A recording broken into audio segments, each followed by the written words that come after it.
Okay, तो यहाँ पे हम लोग जो डिस्कस करेंगे वो होगा हमारा चैप्टर 8 शारर स्थान का ही जाति सूतीय अध्याय। ठीक है, बहुत बड़ा चैप्टर है, जो मेन है सिर्फ वही हम यहाँ पे अगेन डिस्कस करेंगे। मैंने बताया जैसे शारर स्थान क्या है, पूरा गायनी के बारे में, तो इतना हमको कुछ अभी इस लेवल पे सेकेंड ईयर में नहीं पढ़ना है, थर्ड ईयर में हम लोग पूरा डिटेल में पढ़ लेंगे। अब देखो, सबसे पहले बताया हुआ है कि गर्भाधान के जो पूर्व कर्म होते हैं वो क्या क्या है।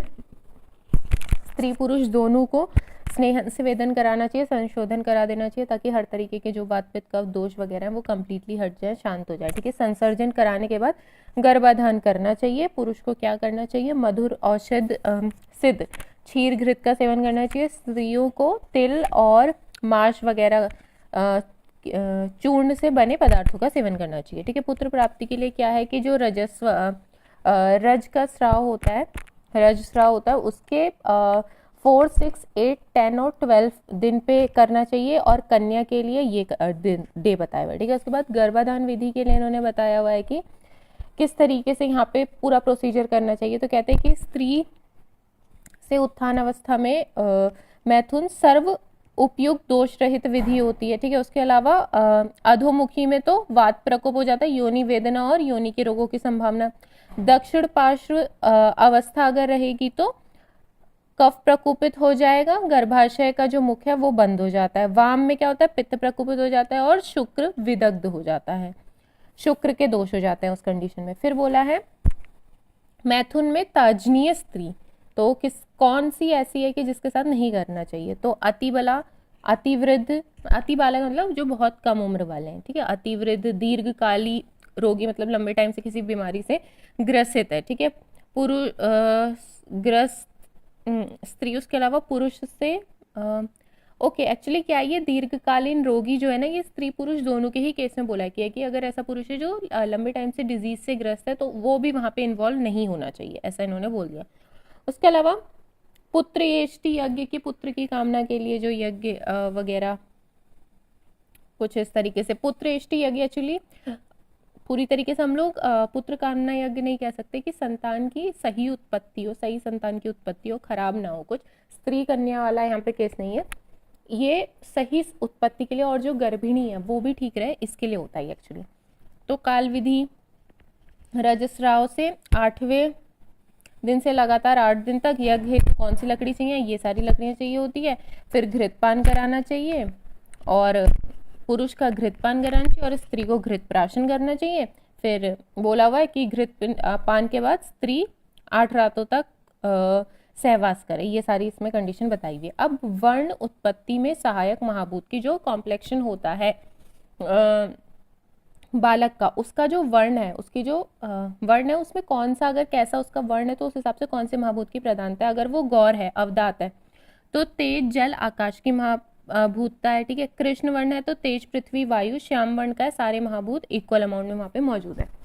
फिर पुंसत्व पुंसवन कर्म जो है क्या है कि जिस विधि विमान के प्रयोग से गर्भ को पुरलिंग कर दिया जाता है वो पुंसवन कर्म है। उसके अलावा पुंसवन संस्कार काल यहाँ पे बताए हुए हैं, ये चलो अब यहाँ पूरा नीचे विधि है तो वही देखेंगे। इसमें ऐसा कुछ ये कुछ खास इंपॉर्टेंस का नहीं है, बस एक रीडिंग हमारी पड़ी हुई होनी चाहिए कि गलती से कभी पूछ लिया गया तो क्या है।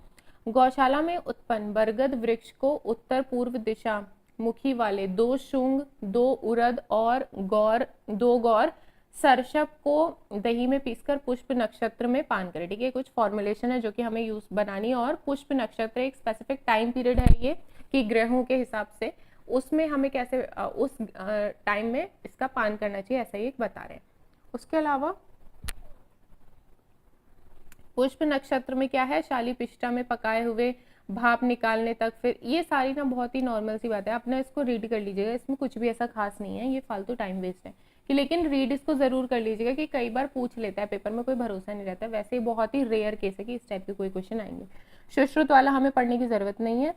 उसके अलावा अब यहाँ पे बात आती है ये प्रजास्थापक महाकश्यप तो सुश्रुत जी ने ही बोला हुआ है। वैसे सुश्रुत ने, हाँ ये प्रजास्थापन महाकषाय है ना, ये आपके महाकषाय वाला जो चैप्टर नंबर 4 वहाँ पे भी है, तो आप ये इनके नाम वगैरह याद कर लीजिएगा। उसका उपयोग यही है कि प्रजास्थापन महाकषाय औषधियों का बंधन स्पर्श करें, साधित क्षीर घृत पान, साधित जल से स्नेह करें। ठीक है, ये सारी नॉर्मल बात, यहाँ कुछ नहीं। ठीक है, अब यहाँ पे कुछ इंपॉर्टेंट नहीं है। सुश्रुत, ठीक है, गर्भस्राव जो है 3 माह तक होता है और गर्भपात जो है 4 माह या उसके अग्रिम माहों में होता है। अबॉर्शन के ही सिचुएशन ये बता रखे हैं। उसके अलावा अब बताता है अष्टम मास में चिकित्सा क्या करनी चाहिए। मतलब कि बेसिकली यही है कि अगर गर्भिणी है, वो किसी रोग से पीड़ित हो रही है और वो प्रेग्नेंट भी है, तो उस टाइम पे नॉर्मल जो चिकित्सा है वो हम नहीं चलवा सकते, थोड़ा स्पेशल ट्रीटमेंट, अलग चिकित्सा वहाँ पे चलानी पड़ती है गर्भिणी के केस में। तो वो क्या अलग चिकित्सा है, वो ही इन्होंने अष्टमास वाले में बताई है। तो ये कहते हैं कि अष्टम मास शुरू हो जाने के बाद यदि कोई अत्यधिक रोगी हो जाए, एक्चुअली सिर्फ 8 महीने की बात नहीं है, सारे ही ड्यूरेशन की बात है। ठीक है, तो जिसमें वमन विरेचन या नस्य इस तरीके की कोई औषधियों का बहुत ज़्यादा ही प्रयोग करना पड़े, तो अगर प्रयोग भी करनी है तो इस तरीके की औषधियाँ जो है बहुत ही मृदु विरेचन, मृदु वमन और मृदु नस्य करना चाहिए, कोई तीक्ष्ण हमें यूज़ नहीं करना चाहिए। उसके बाद बोला है अगर गर्भिणी जो है वो उदावर्त नाम के रोग से ग्रसित हो जाए, उदावर्त में वात का प्रकोप हो जाता है, ऊपरी भाग में वो वात घूमने लगता है, तो इस वजह इसमें क्या करना चाहिए, जिस गर्भिणी स्त्री को 8वें महीने में उदावर्त होने के कारण मल अवरोध हो जाए या वैद्र उसे तो क्या है कि अगर उसका उदावर्त हो गया इस वजह से वात का प्रकोप, अब वात जो है ऊपरी भाग में घूमने लगी तो मल अवरोध हो गया, तो वैद्य क्या करवाए, उसको अनुवासन बस्ती का प्रयोग करवाना चाहिए। अच्छा सॉरी, अनुवासन बस्ती हो प्रयोग से देखो वैसे तो उसे प्रायोरिटी देनी चाहिए अनुवासन वस्ती को ही, लेकिन अगर नहीं है तो निरुवस्ती से भी वो काम चला सकते हैं, बेसिकली ये मतलब है।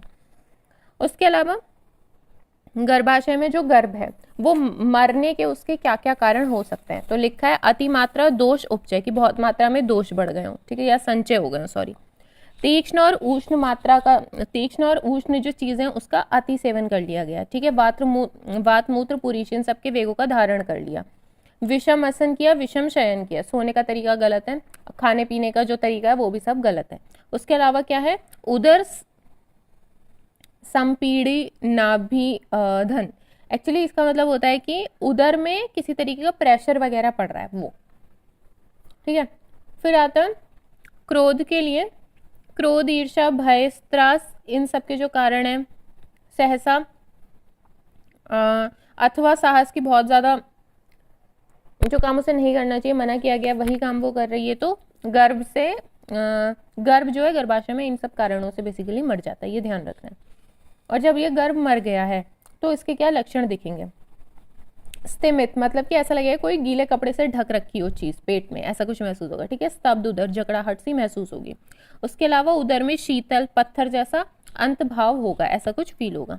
गर्भ स्पंदनहीन हो जाएगा, कोई वहां पे हार्ट बीट्स वगैरह मौजूद नहीं रहेंगी। उसके अलावा जो प्रसव पीड़ा होती है, पार्चुरेशन पेन वगैरह जो होता है वो भी यहाँ पे कुछ महसूस नहीं होता है, ठीक है। और कोई पार्चुरेशन के दौरान योनि स्त्राव भी देखने के लिए मिलता है, लेकिन यहाँ पे ऐसा कुछ भी देखने के लिए नहीं मिल रहा है क्योंकि गर्भ जो है वो मर चुका है। और आंखें भीतर की ओर धस जाती हैं, ऐसा कुछ बताया। उसके अलावा बोला है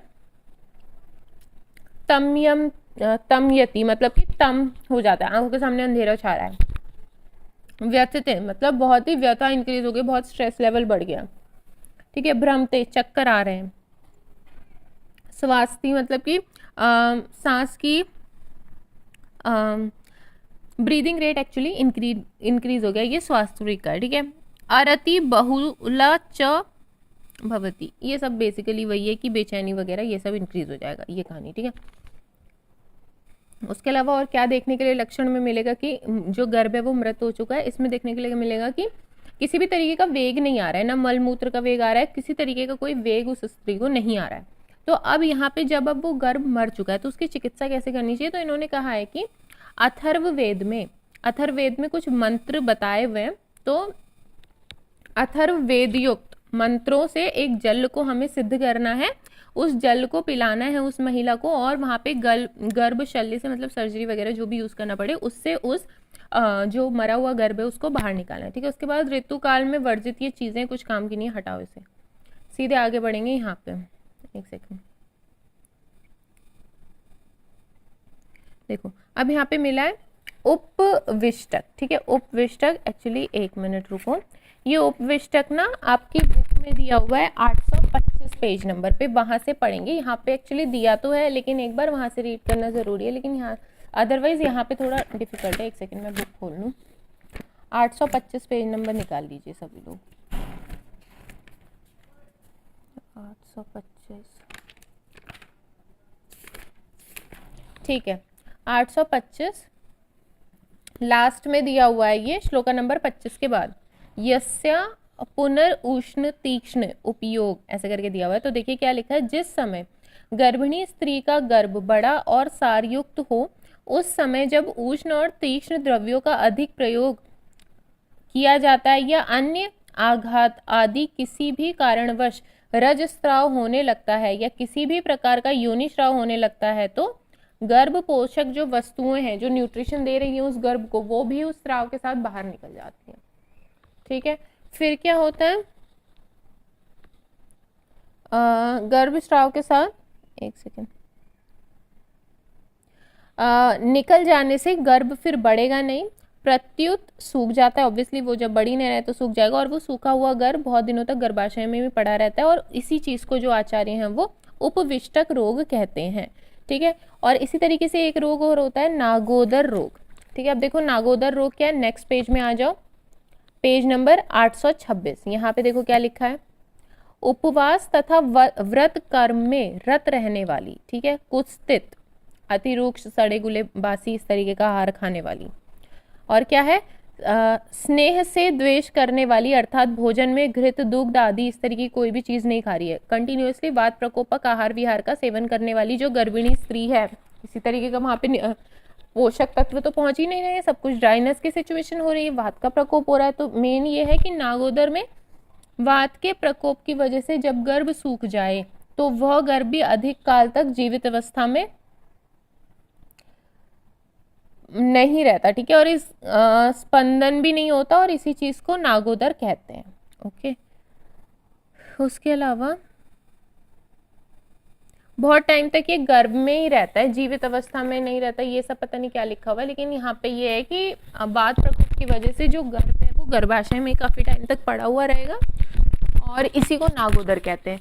और इससे पहला जो था वो उष्ण तीक्ष्ण की वजह से, उसकी जो श्राव था ना वो उष्ण तीक्ष्ण चीजों की वजह से श्राव निकल जा रहा था, इस वजह से जो रोग हो रहा है और गर्भ नष्ट हो रहा है वो उपविष्टक। नागोदर में क्या है, पेट में ही पड़ा हुआ है वात प्रकोप की वजह से। ओके, 826 में लास्ट में बिल्कुल 28 नंबर के श्लोक में लीन गर्भ दिया हुआ है। ठीक है, इसको पढ़ेंगे तो लिखा है, जिस स्त्री का गर्भ सुप्त रहता है और स्पंदन नहीं करता उस गर्भिणी, और ये जो जिसका कोई हार्ट बीट वगैरह की साउंड हमको सुनाई नहीं दे रही है, सोया हुआ सा रहता है। ठीक है, ये जो है ये लीन गर्भ कहलाता है। बहुत ज्यादा डेड नहीं हम उसको कहते हैं, बहुत ज्यादा अल्पशीलीय गतियां करता है, एकदम निश्चित बना रहता है, स्थिर रहता है, बहुत ज्यादा मूवमेंट्स कुछ इसमें शो नहीं होते, तो ये लीन गर्भ है। ठीक है, अब उपविष्टक व नागोदर जो है इसकी चिकित्सा हम कैसे कर सकते हैं कि जीवनीय बृंघणीय मधुर वातग्न औषधि सिद्ध घृत और भूत अधिकार में प्रयुक्त औषध वगैरह का प्रयोग करवा दीजिए, और क्या करा लीजिए, यान में बैठाकर शोभ कराना, ये सब बेकार की बात है। जीवनीय बृंघणीय इन सब का यूज करना है, ये ध्यान रख लो। ओके, ज्यादा डिटेल में इसकी मत जाना। लीन गर्भ में कि जब मूवमेंट नहीं शो कर रहा है तो क्या हम कर सकते हैं, गौ मत्स्य तामचूर्ण मतलब मुर्गे का मांस रस का प्रयोग करवाएं। ठीक है, उसके अलावा सरपी वगैरह, माश यूश मतलब कि जो उड़द की दाल का पानी होता है वो सब कुछ बना के वो स्त्री को हमें खिलवाना है, ऐसा कुछ करना है वहाँ पे। ठीक है, उसके अलावा क्या है कि बस्ती वगैरह, वंशण, उरु, कटी, इन सब में क्या है, उष्ण या कटु तेल से मालिश भी उस स्त्री की करनी है। ये सारी इसकी कहानी होगी, फिर ये कुछ आपको पढ़ना नहीं है। अब यहाँ पे आती है बात की, ये जो 9 महीने हैं महिला के, इसमें उसको किस तरीके का अपना आहार विहार रखना है, ये चीजें यहाँ पे 9 महीने वाली दी हुई है। चरक वाली हम ध्यान रखेंगे कि जो पहला मास है वहाँ पे क्षीर अनुसंस्कृत करेगी, मतलब शीतल दूध को उसको पीना है। दूसरे मास में क्षीर, क्षीर का मतलब दूध होता है। ओके, क्षीर प्लस मधुर औषधि वहाँ पे लेनी है कि मधुर औषधियों से सिद्ध क्षीर लेना है। फिर थर्ड में क्या है, क्षीर और घृत प्लस मधु। फोर्थ में क्षीर प्लस नवनीत, नवनीत का मतलब होता है मक्खन। ठीक है, 1 कर्ण की मात्रा में नवनीत लेना है। फिफ्थ में क्षीर और घृत, 6th में क्षीर घृत औषध, 7th में भी सेम, और 8th में क्या करना है, यवागु लेना है क्षीर के साथ। ओके, यहाँ पे स्पेसिफाई नहीं किया है कौन सा यवागु, बट यवागु बोल रहे हैं। नवे मास में क्या करना होता है कि अनुवासन बस्ती देनी होती है, मधुर वर्ग के जो भी प्लांट्स हैं उनके थ्रू अनुवासन बस्ती देनी होती है, और ये अनुवासन बस्ती क्या है, योनि में धारण करानी होती है। तो योनि पिच्चू का मतलब है कॉटन स्वाब से योनि में उसका धारण कराना है, ऐसा कुछ ये है, ठीक है। तो ये पूरा रहता है कि 9 मंथ में क्या है, ये इंपॉर्टेंट है कि 5 नंबर में पूछ सकता है कि 9 मंथ में क्या करना हुआ, जब कैसा आहार विहार उसका रखना चाहिए, तो ध्यान रखेंगे। अब आती है एक खिकिस रोग के बारे में, ठीक है। इसमें क्या होता है, देखो लिखा है कि सेकंड लाइन में देखना, गर्भ की वृद्धि से उत्पीड़ित हुए वात पित्त कफ उरह प्रदेश में आकर विदाह उत्पन्न करते हैं। ओके, गर्भ जब बढ़ जाता है तो इस वजह से क्या है, वात पित्त कफ ये सब उरह प्रदेश में आ जाते हैं और विदाह जलन टाइप कुछ महसूस करते हैं। तब क्या होता है, कंडू भी उत्पन्न हो जाती है, और कंडू जो है, यही कंडू आगे चल के एक कुछ किस विकार को उत्पन्न करती है, ठीक है, ऐसा कुछ है। अब इसकी चिकित्सा क्या कर सकते हैं, 2 चीज याद कर लीजिए कि बदरक्वाथ और मधुर औषधि से सिद्ध नवनीत को एक कर्ष में हमको यूज कराना है, ठीक है। नवनीत माने की मक्खन। उसके अलावा और क्या है कि चंदन और मृडाल का हमें कल्क बनाना है, एक पेस्ट जैसा बनाना है, और उसका उदर और स्तन पे लेप करवाना है। उसके अलावा इतना सारा कुछ पढ़ने की जरूरत नहीं है, 2 ध्यान रख लीजिए, काफी है। अब आती है नेक्स्ट बात सूतीगार की, ठीक है। सूतीगार होता है मैटरनिटी वार्ड जो है वही सूतीगार है। तो उसको क्या बोल रहे हैं कि 9 मंथ लगने से पूर्व इसको बनवा लेना चाहिए उत्तर और पूर्व दिशा में, ये इतनी कहानी है। अब प्रजनन काल के लक्षण बताते हैं, क्या चीजें देखने के लिए मिलेंगी प्रजनन काल में, कि अब पार्चुरेशन होने वाला है तो क्या सारी चीजें दिखेगी। तो क्लम गात्र नाम मतलब कि क्लमो गात्र नाम मतलब बिना श्रम किए ही बॉडी में थकावट सी महसूस होना। ग्लानि अननस्य मतलब कि सैडनेस सी फील होगी, मिक्स्ड इमोशंस टाइप, ठीक है। अक्षोशैथिल्यम मतलब नेत्रों में शिथिलता। फिर सेकंड और क्या दिखेगा, अधो गुरुत्व वंक्षणम मतलब कि कमर के अधो भाग में भारीपन का अनुभव होगा। फिर कटी कुक्षी पार्श्व पृष्ठ मतलब पीठ, कटी मतलब कमर, ठीक है। ये सब इसमें क्या हो जाएगा, पेन हमको निस्तोद मतलब पेन होगा इसमें। उसके अलावा और क्या दिखेगा, विमुक्त बंधनत्वम, ठीक है। विमुक्त बंधनत्वम का मतलब है कि ऐसा लगेगा जो वृक्ष स्थल है यहाँ पे ऐसा लगेगा कि किसी तरीके का कोई बंधन था, कोई जकड़ाहट सी थी, वो अब छूट गई है, ऐसा कुछ महसूस होगा। और वृक्षः कुक्षेव संश्रमण, इसका बेसिकली मतलब होता है कि कुक्षी में थोड़ा ढीलापन सा महसूस होने लगे, कुक्षी मतलब पेट, ओके। और उसके अलावा क्या लक्षण दिखेंगे, योनि प्रसवर्णम, योनि से अब स्राव निकलेगा और अन्न की अभिलाषा नहीं होगी। ये सारी बातें सुश्रुत के अनुसार नहीं ध्यान रखना है। अब जब ये पार्चुरेशन है इसकी 3 स्टेजेस बता दिए, प्रथम द्वितीय तृतीय, हमें इतना डिटेल में नहीं पढ़ना है, ऊपर शॉर्ट में पढ़ेंगे। प्रथम अवस्था में वही है, आवी का प्रादुर्भाव होगा। आवी का मतलब होता है कि प्रसरकार का जो पेन होता है वो आवी का प्रादुर्भाव होगा। आवी देखो लिखा भी है, सामान्य प्रसव वेदना। द्वितीय अवस्था में क्या होता है कि प्रसवार्थ मसूल ग्रहण का निर्देश किया चरक ने। इसका मतलब ये है कि जो लेडी है अब जिसकी डिलीवरी होने वाली है, जिसका पार्चुरेशन होने वाला है, उसको क्या एडवाइस किया जाता है कि ये मसूल ग्रहण का मतलब होता है कि धान कूटने के लिए थोड़ा उसको कुछ हैवी एक्सरसाइज टाइप करने के लिए बोलने का निर्देश है यहाँ पे। उसके अलावा क्या है, उसके कान में कुछ मंत्र वगैरह का पाठ करवा के उसको लगातार घुमाने का, प्रवाहन मतलब घुमाने का निर्देश है। असमय प्रवाहन मतलब कि प्रसव वेदना जो है शुरू नहीं है उससे पहले ही घुमाने के लिए मना किया गया है। इससे अगर ऐसा होगा कि बिना प्रसव वेदना की पहले घूम रहे हैं तो जो संतान है वो विकारग्रस्त होती है, और गर्भिणी को भी अनेक तरीके के रोग, श्वास कास जैसे लिखा है ये सब होंगे। उसके अलावा और कुछ मंत्र वगैरह पढ़ना है, प्रजाता प्रजाता धन्यम धन्यम पुत्रम, इस तरीके के कुछ मंत्र पढ़ने हैं, कुछ खास नहीं है। तृतीय अवस्था में क्या होता है कि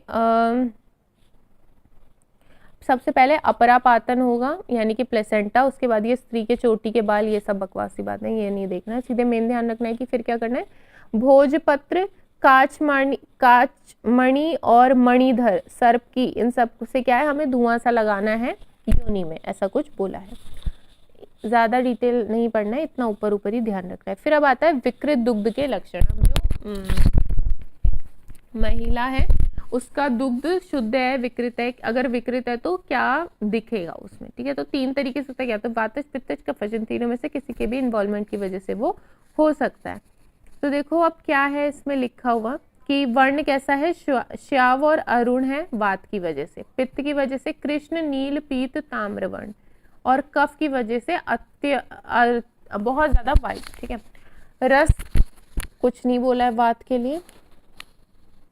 पित्त में तिक्त अम्ल दिखेगा और कफज में मधुर दिखेगा। इसी तरीके से अनुरस, यहाँ पे अनुरस बता दिए हैं, गंध कैसी होगी, गुण, जल, ये सब आप एक बार रीड कर लीजिएगा। स्तन संपत, ठीक है, स्तन कैसे होने चाहिए उसके बारे में यहाँ पे बताया, ना अधिक ऊंचे, ना बहुत लंबे, ना कृश बहुत मोटे नहीं, स्तन चूचुक सम्यक होना चाहिए, शिशु के स्तनपान में सुगमता हो, ये सब बहुत इजी है, ठीक है। धात्री परीक्षा कुछ इंपॉर्टेंट नहीं है, छोड़ो इसे। स्तन्य संपत क्या है, क्या बोला हुआ है कि प्राकृत, रस, गण, बल, ये सब होना चाहिए, ठीक है। शिशु के लिए उत्तम होनी चाहिए, पुष्टि कारम, आरोग्य कारम, ये सब होना चाहिए। और ये मेन है कि जलयुक्त पात्र में अगर उस दुग्ध को डाला जाए तो वो घुल के एक रस हो जाए, ऐसा, ठीक है, घुल जाए मतलब कंप्लीटली उसमें। स्तन्य वर्धक में क्या बताया है कि सीधु को छोड़कर जितनी भी मदिरा है वो सभी दुग्ध जनक होती है, ठीक है। यहाँ तक की पूरी कहानी है। अब नवजात शिशु परिचर्या कर्म, ठीक है, ये बस एक लास्ट चीज है, फिर ये चैप्टर 8 हमारा खत्म हो जाएगा। ये जो दिया हुआ है इन्होंने नवजात शिशु परिचर्या क्रम, एक्चुअली ये एज इट इज ऐसा कुछ इंपॉर्टेंट नहीं है, आप इसको छोड़ दीजिए, ऐसी कोई खास दिक्कत की बात इसमें आएगी नहीं, बस एक बार पढ़ लीजिएगा। क्या है, प्राण प्रत्यागमन, स्नान कराएंगे। देखो क्या है कि जब बच्चा आ गया उसके बाद क्या करें, तो थोड़ा उसे होश में लाते कि रोए थोड़ा सा, तो प्राण प्रत्यागमन, ठीक है, स्नान, उसको नहला धुला देंगे, मुख विशोधन, घृत वगैरह से उसका मुख की शुद्धि कराते, ठीक है। गर्भोधक वमन की मुंह उसका साफ वगैरह करा रहे, कुछ मुंह में खराब है तो वो बाहर निकाल रहे उल्टी, ठीक है। नाल छेदन मतलब अम्बिलिकल कॉर्ड वगैरह काट रहे। जात कर्म देखो यहाँ पे लिखा है कि वही है, ये सब बेकार की बातें हैं, ये आप मत ध्यान रखिए, सेकंड ईयर के लिए मतलब थर्ड ईयर के लिए इंपॉर्टेंट है। एक चीज़ यहाँ पे जो रहती है वो शिशु का नामकरण है, कि इससे शायद थोड़ा बहुत कुछ क्वेश्चन बनने की अगर प्रोबेबिलिटी है तो यहीं से है कि देखो चरक ने क्या कहा है कि 10वें दिन करवाना चाहिए नामकरण। बच्चे के पिता के बच्चे के 2 नाम रखे, ऐसा कुछ आचार्य चरक ने कहा है। एक होता है नक्षत्रिक नाम कि जन्म छत्र जन्मन छत्र के देवता के समान का बोधक हो, कि मतलब जो उसका नाम पड़ रहा है वही नक्षत्र के अनुसार, ठीक है। एक अभिप्रायक नाम की जो माता पिता को पसंद हो, जो उसे नॉर्मली घर पे क्या पुकारते हैं वो, ठीक है। उसके अलावा उसका एक घर कमरा बनाना है, बाल क्रीडन बनाना है खेलने के लिए, ठीक है। कुमार के उसके बच्चे के वस्त्र वगैरह बनाने, ये सारी चीज़ों के बारे में बताया हुआ है, और कुछ ऐसा खास है नहीं। तो ये चैप्टर 8 जो कि जाति सूतीय शारीर अध्याय है, ये हमारा खत्म होता है। इसको ज़रा आप एक बार देख लीजिएगा किस तरीके के क्वेश्चन आते हैं, इससे ज़्यादा कोई क्वेश्चन यहाँ पे बनते नहीं है। जो बनते हैं वो ये बन सकता है कि गर्भिणी के भोजन के बारे में बताइए, और जो जो ये रोग है जैसे उपविष्टक है, नागोदर है, इन सब से रिलेटेड कुछ क्वेश्चन ये पूछ सकते हैं। और कि ये जो गर्भ मर गया है उसके कैसे लक्षण है, किस वजह से वो मरा, ये सारी चीज़ें वो मेनली पूछ सकते हैं, ठीक है। तो ये आपको ध्यान रखनी है, और यहाँ पे एज सच कुछ इंपॉर्टेंट नहीं है। तो अपना चैप्टर 8 खत्म होता है। चैप्टर 1 की भी वीडियो जैसे ही मेरे को टाइम मिलेगा मैं श्योरली इसको अपलोड करवा दूंगी, और आपका आज शारीरिक स्थान निपट जाएगा। ओके।